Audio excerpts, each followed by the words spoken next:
What's up and welcome back, everybody. Chad here, and welcome back to the Home of the Money Minute. Today I want to talk to you about what I call credit cycles.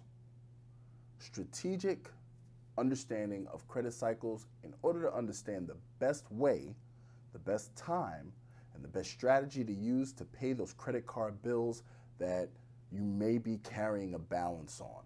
Now, I understand that I, as well as a lot of people preach, do not carry a balance, pay your bills off and in full every month. But once again, as I stated on this channel before, I know things happen. But that doesn't mean you can't strategize to at least try to alleviate some of the pain and some of the crushing weight of what credit card debt can become. So, first things first, let's understand that when you have a credit card, most people think of things in very small bites. They think of their billing cycle, they think of their grace period, if they even think about it. But for the most part, most people, when they get that card bill in the mail, they're looking for a few key things. What's the minimum? What's the balance? And when do I have to pay it? And for the most part, most people really don't even look again at what is included in the bill. This is definitely the absolute wrong way to approach this. If for some reason you do have a credit card bill, you need to think about it in its entirety. So instead of thinking about having 12 monthly billing cycles, understand you have 12 7-week reporting cycles. And there are a couple of key dates that is gonna circle around that 7-week mark that you're really gonna wanna pay attention to if you want to take command of any proposed credit card debt, or if anything gets away from you. And it's okay, we're all humans. Sometimes things get away from us. So, in what I call your credit reporting cycle, first things first, is your statement period. Your statement period, for instance, would be January 1st to January 31st. That is the time in which you make your charges. That is where they tally your balance. That is your statement period. Now, the first important date is going to be your closing date, which is always the last day of your statement period. That is the closing date. That is when your balances, your charges, your transactions, your debits and your credits, that's when they're reported to the credit agencies, to the credit bureaus. That is when your final balance is reported. So now on average, we'll use nice round numbers. Even though January ends on the 31st, let's just call it a blanket 30 day. So there's day 1 to day 30. On the 30th day, your balance is reported. So now that's 4 weeks. Where do the other 3 weeks come in? The other 3 weeks are your grace period. Normally, 19 to 21 days afterwards is when your bill for day 1 to day 30 is going to be due. And in that time, the grace period, they're giving you the chance to get your money up and pay your statement balance. Now, if you do that, normally, you are then not charged interest. It's an interest-free loan that you took in the preceding month. So now that's your 7 weeks. Now, the next important date associated with that is the due date. You want to make sure your payment is in by the due date. This is extremely important. You don't want to be late. You just don't want to be late. I really don't even feel like I need to get into that. It's common sense. We just don't want to be late. So that's your 7-week period. So now if you go into the next month with a balance, understand that whatever you have not paid off from the first 7-week period is a balance that you start with on your next statement period, and it is included with the interest you were charged plus whatever debits and credits and charges you incur on the next month, and so the cycle continues. So instead of having 12 4-week statement periods, let's start thinking about having 12 7-week credit reporting periods, because they all overlap, and that's the part that most people tend to miss.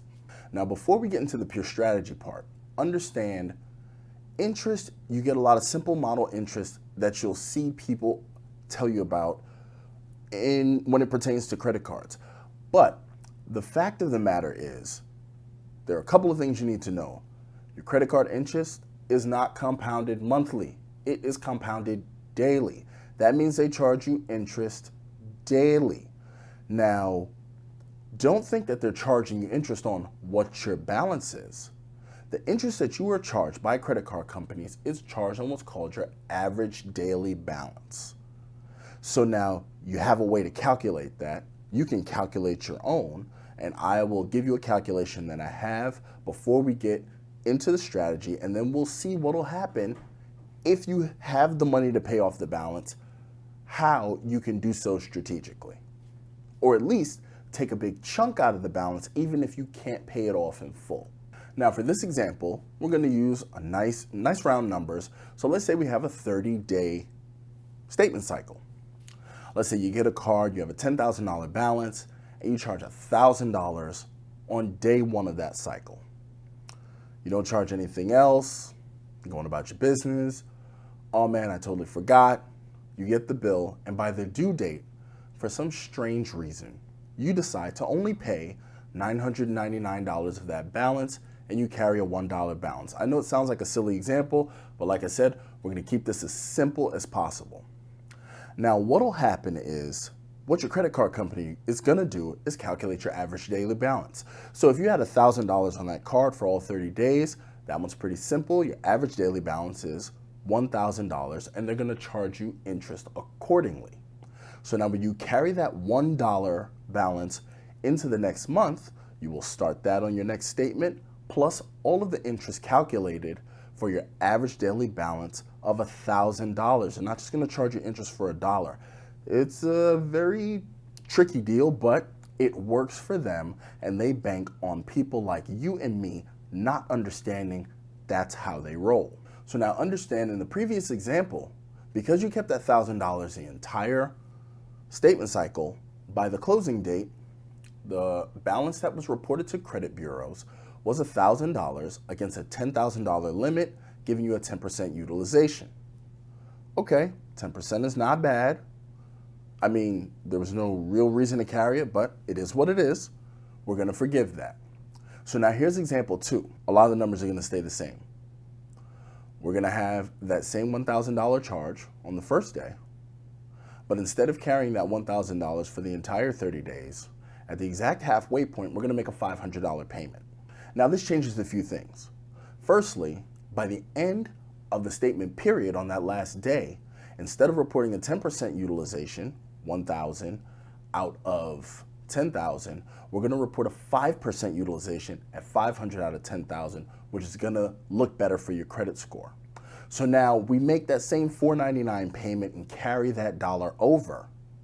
Instead of our interest being compounded on an average daily rate, on an average daily balance of $1,000, now we got to do a little math, because we carried $1,000 for the first 15 days, but we only carried a balance of $500 for the next 15 days. And if you multiply the 1,000 by the first 15, the 500 by the second 15, you add those numbers together and you divide them by the 30 days, you get an average daily balance of $750. So even though you're carrying a balance forward, you're actually being charged less interest because the interest is being calculated on a smaller average daily balance. So that's how average daily balances work, and that's how they figure into how credit cards will still charge you interest even if you pay a huge chunk and leave a small amount there. So that way, if you've ever done that, if you've ever gotten a big tax return and tried to take a big chunk out of your credit card, and for some reason you see this, you still see a whole bunch of interest being charged, understand that's why. So with all that being said, here are our takeaways. Here are our strategies. Firstly, never pay minimums. Just don't. It allows credit card companies to just destroy you with interest. I mean, don't get me wrong, you're eventually going to pay the bill off. It'll just be in 1,000 years, and you'll probably end up paying multiple times more interest, more so than even whatever the original purchase was. So let's go ahead and just strike that, move that off the table right now. Now also, one strategic thing is always pay attention to your statement period. Whatever you're paying your bill on, make sure you understand when your statement periods are. When do your statement periods end? It is always printed extremely clearly on your bill. They're either going to be in the top left-hand corner of some bills. Some issuers will be in the top right-hand corner. Some of them will literally mark the date. They'll just give you the statement close date. And as long as you understand it, it seems pretty transparent. Make sure you understand when your statement close date is. And that's important for this next piece. And this next piece is, if you have extra money, do not just throw it in at the due date. Your best bet will always be is to be cognizant of your statement date and apply any extra money to a credit card that you have before the statement close date, so that you get the benefit of A, reporting a lower utilization, B, reporting a lower average daily balance, and C, making that, maybe giving yourself a little more leeway in the grace period, and hopefully you can pay off the entire balance. Now, when I say entire balance, is a bit of a misnomer. Understand that if you have no previous balance before, your statement balance is the balance that most people are talking about. So if I have a $1,000 balance, I do my bit, I carry over the $1. Now there is a previous balance added on with my statement balance. Because of the advent of cell phones and things, now we have what are called current balances. A current balance is when you have a balance in addition to your statement balance. So I have my cell phone, and what the current balance is going to show me is a real-time balance as opposed to a statement balance, which is a snapshot in time. Okay, so that is going to be your idea of a current balance as opposed to a statement balance. The statement balance is what you have the grace period to pay off. And I hope I'm not losing anybody here, but just understand it. If you charge $1 in the first day of the month and you don't pay that $1 off all month, but once your statement period closes, you start charging on this credit card, the new statement period begins. When you get a bill, it's going to show you this card currently has X amount of dollars balance and a statement balance of $1. What they're looking for is the $1. Of course, you want to pay off the entire thing if you have the money, but that's how it works. Your statement balance is a snapshot in time, and that is what the grace period applies to in order for you to not pay interest. So I hope that gives you a little bit more understanding. Definitely, if you have extra money, make sure we're going to look for our statement dates. We're going to pay them before the closing dates, because also we want our credit score to be bolstered by showing a lower utilization. Getting into credit card debt sucks. I can tell you that from personal experience, but I managed to get my way out of it, and I changed my habits, and now I have no fear of credit cards. I love them. I love leveraging credit. It works for me, and it can work for you too. But you have to make sure that you understand, A, what you're getting yourself into, and the strategic ways you can get yourself out of it, because I understand that life happens, so I'm just here to help.